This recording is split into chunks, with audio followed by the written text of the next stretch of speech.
Hello friends, it's Heather and I'm back with another movie review. However, this is a movie that I did not go to. My daughter Megan is going to stand in for me tonight and tell you about the movie Look Back, which is a tribute to manga. Yeah, she's a fan of Japanese media, so she's a more appropriate person to give you this review anyway. So I'm going to turn it over to Megan. Hello everyone, I'm Megan, and as my mom said, I just saw the film Look Back. It is an adaptation of the one-shot by Tatsuki Fujimoto, who, if you did not know, is a very popular manga artist.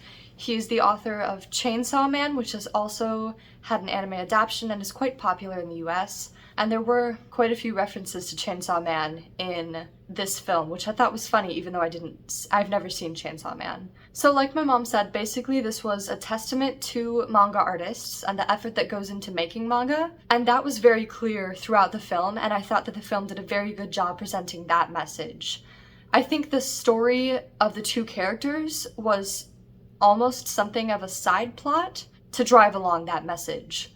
The basic plot was that there were two girls, Fujino and Kiyomoto, who both drew short manga panels for their elementary school's newspaper, and eventually they got to become friends and started creating full-length manga together. There's more to the plot than that and more to their story, but in order to keep this review spoiler-free, I won't go into any of that. However, I quite enjoyed the film. I thought that it had a good balance of emotion. I think that it showed the characters' emotions off really well. There was an interview with the director at the end of the film that sort of talked about that and how he wasn't even sure at first if it could be adapted into an anime version because there were so many still frames and not a lot of action, and so that the emotion in the characters was something that was really important for him to put effort into. I would say it's probably appropriate for, probably not for kids, mostly because they might not get it. I would say anyone probably like 12 and up, so middle school, high schoolers, okay.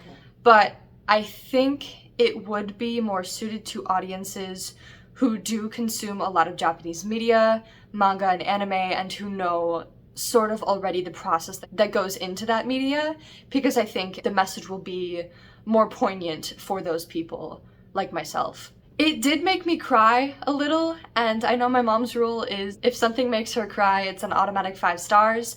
Just because it wasn't my favorite film, I wouldn't give it 5 stars, but I would definitely give it 4. Like I said, it got its message across very well. I think in terms of the story, I could compare it to a lot of other short Japanese films. It is similar to Summer Ghost, The Exit of Summer, probably something else that doesn't have summer in the title. And I do think that there's a lot of impact behind those short Japanese films. It is worthwhile to see it in the theaters. I don't necessarily know if if there would be much of a difference between seeing it in theaters and seeing it at home, but I think when you can get out to experience these things firsthand, before any spoilers hit the internet, stuff like that, it would be worthwhile to experience firsthand. I enjoyed it. I would recommend it to other people, especially those enjoyers of Japanese media. In summary, this film was Look Back, based on the manga by Tatsuki Fujimoto, and I would rate it 4 out of 5 stars.